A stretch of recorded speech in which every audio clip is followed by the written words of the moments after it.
ಇವತ್ತು ಬೀದಿ ಬದಿ ವ್ಯಾಪಾರಿಗಳ ಜಂಟಿ ಹೋರಾಟ ಸಮಿತಿಯಿಂದ ಬಂದ್ಗೆ ಕರೆ ಕೊಡಲಾಗಿತ್ತು. ಕೆಆರ್ ಮಾರ್ಕೆಟ್ ನಲ್ಲಿ ಯಾವ ರೀತಿ ಚಿತ್ರಣ ಇದೆ ಅನ್ನೋದನ್ನು ತೋರಿಸ್ತಾ ಹೋಗ್ತೀನಿ. ವಿವಿಧ ಬೇಡಿಕೆಯನ್ನು ಈಡೇರಿಸುವಂತೆ ಆಗ್ರಹಿಸಿ ಪ್ರಮುಖವಾಗಿ ಇತ್ತೀಚೆಗೆ ಜಿಬಿಐ ಇಂದ ನಡೆಯುತ್ತಿರುವಂತಹ ಫುಟ್ಪಾತ್ ಒತ್ತುವರಿ ತೆರವನ್ನು ಖಂಡಿಸಿ ಈ ಹೋರಾಟಕ್ಕೆ ಕರೆ ಕೊಡಲಾಗಿತ್ತು. ಅವರ ಪ್ರಮುಖ ಬೇಡಿಕೆ ಒಂದು, ಬೀದಿ ಬದಿ ವ್ಯಾಪಾರಿಗಳಿಗೆ ವ್ಯಾಪಾರಕ್ಕೆ ಅವಕಾಶವನ್ನು ಮಾಡಿಕೊಡಬೇಕು. ಜೊತೆಗೆ ಒತ್ತುವರಿ ತೆರವು ಸಂದರ್ಭದಲ್ಲಿ ಕೆಲವೊಂದು ಸಾಮಗ್ರಿಗಳಿಗೆ ಡ್ಯಾಮೇಜ್ ಆಗಿದೆ, ಐಟಮ್ಗೆ ಡ್ಯಾಮೇಜ್ ಆಗಿದೆ, ಅದನ್ನು ನಮಗೆ ವಾಪಸ್ ಕೊಡಬೇಕು.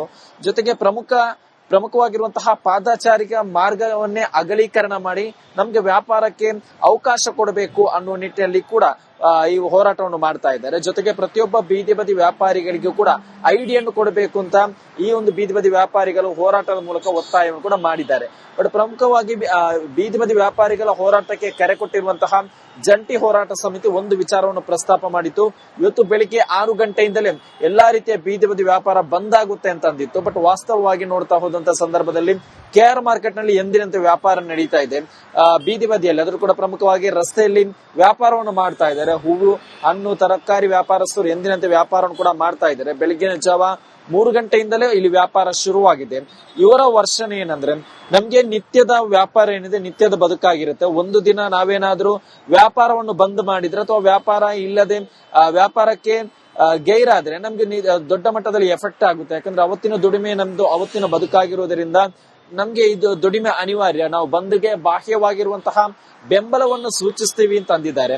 ಮತ್ತೊಂದು ಪ್ರಮುಖ ವಿಚಾರ ಏನಂದ್ರೆ, ಜುಲೈ 1ರಿಂದ ಬೆಂಗಳೂರಿನಲ್ಲಿ ಫುಟ್ಪಾತ್ ಒತ್ತುವರಿ ತೆರವು ಶುರುವಾಗಿತ್ತು. ಆದ್ರೆ ಕೆಆರ್ ಮಾರ್ಕೆಟ್ ನಲ್ಲಿ ಅಂದ್ರೆ ಕೇಂದ್ರ ಪಾಲಿಕೆ ವ್ಯಾಪ್ತಿಯಲ್ಲಿರುವಂತಹ ಕೆಆರ್ ಮಾರ್ಕೆಟ್ ನಲ್ಲಿ ಜೂನ್ ತಿಂಗಳ 2ನೇ ವಾರದಲ್ಲಿ ಇಲ್ಲಿ ಒತ್ತುವರಿ ತೆರವು ಮಾಡಲು ಆಯುಕ್ತರಾಗಿರುವಂತಹ ಕೇಂದ್ರ ಪಾಲಿಕೆ ಆಯುಕ್ತರಾಗಿರುವಂತಹ ಜಿ ಜಗದೀಶ್ ಮುಂದಾಗಿದ್ದರು. ಈ ಒಂದು ಸಂದರ್ಭದಲ್ಲಿ ಒಂದಿಷ್ಟು ವಿರೋಧ ಕೂಡ ಎದುರಾಗಿತ್ತು. ಅದಾದ ನಂತರ ಮಾರ್ಕೆಟ್ ಅನ್ನು ಶುಚಿತ್ವ ಮಾಡುವಂತಹ ನಿಟ್ಟಿನಲ್ಲಿ ಅಂದ್ರೆ ಸ್ವಚ್ಛಗೊಳಿಸುವಂತಹ ನಿಟ್ಟಿನಲ್ಲಿ ಪ್ರಮುಖವಾಗಿರುವಂತಹ ಒಂದಿಷ್ಟು ವ್ಯಾಪಾರಸ್ಥರನ್ನು ಅಲ್ಲಿಂದ ತೆರವು ಮಾಡಿದ್ರು. ಜೊತೆಗೆ ಇಲ್ಲಿ ಅಕ್ರಮವಾಗಿ ಯಾರ್ಯಾರು ವ್ಯಾಪಾರವನ್ನು ಮಾಡ್ತಾ ಇದ್ದಾರೋ ಅಂದ್ರೆ ಹಿಂದೆ ಜಿಬಿಎಂ ಯಾವುದೇ ರೀತಿ ಅನುಮತಿಯನ್ನು ಪಡೆದೆ ಕೆಲವೊಂದಿಷ್ಟು ಭಾಗದಲ್ಲಿ ಅಕ್ರಮವಾಗಿ ಗೋಡಾನ್ಗಳನ್ನು ಕೂಡ ನಿರ್ಮಾಣ ಮಾಡಿದ್ರು, ಅದನ್ನು ಕೂಡ ತೆರವು ಮಾಡುವಂತಹ ಒಂದು ಕೆಲಸವನ್ನು ಮಾಡಿದ್ರು. ಬಟ್ ಇವತ್ತಿನ ಬಂದಿನ ವಿಚಾರ ನೋಡೋದಾದ್ರೆ ಬಹುತೇಕ ಕಡೆ ಮಿಶ್ರ ಪ್ರತಿಕ್ರಿಯೆ ವ್ಯಕ್ತವಾಗ್ತಾ ಇದೆ. ಯಾಕಂದ್ರೆ ಎರಡು ಸಂಘಟನೆಗಳ ನಡುವೆ ಕೂಡ ಇದೀಗ ಬಂದಿನ ವಿಚಾರವಾಗಿ ಪರ ವಿರೋಧ ಇದೆ. ಒಂದು ಸಂಘಟನೆ ರಂಗಸ್ವಾಮಿ ನೇತೃತ್ವ ಸಂಘಟನೆ ಕಾನೂನಿನ ಹೋರಾಟಕ್ಕೆ ಮುಂದಾದ್ರೆ, ಇತ್ತ ಜಂಟಿ ಹೋರಾಟ ಸಮಿತಿ ಇವತ್ತು ಬಂದ್ ಮೂಲಕ ಸರ್ಕಾರಕ್ಕೆ ವಿರುದ್ಧ ಆಕ್ರೋಶ ಹೊರಾಗ್ತಾ ಇದೆ. ಇವತ್ತಿನ ಬಂದಿಗೆ ಈ ಕ್ಷಣ ನೋಡಿದಾದ್ರೆ ಕೆಆರ್ ಮಾರ್ಕೆಟ್ ಆಗಿರ್ಬೋದು, ಗಾಂಧಿ ಬಜಾರ್ ಸೇರಿದಂತೆ ನಗರದ ಪ್ರಮುಖ ಏರಿಯಾಗಳಲ್ಲಿ ವ್ಯಾಪಾರ ವಹಿವಾಟು ಎಂದಿನಂತೆ ನಡೀತಾ ಇದೆ. ಇದು ಈ ನಗರದ ಸುದ್ದಿ. ಆದ್ರೆ ಮುಂದಿನ ನಗರ ಸುದ್ದಿಯನ್ನು ನನ್ನ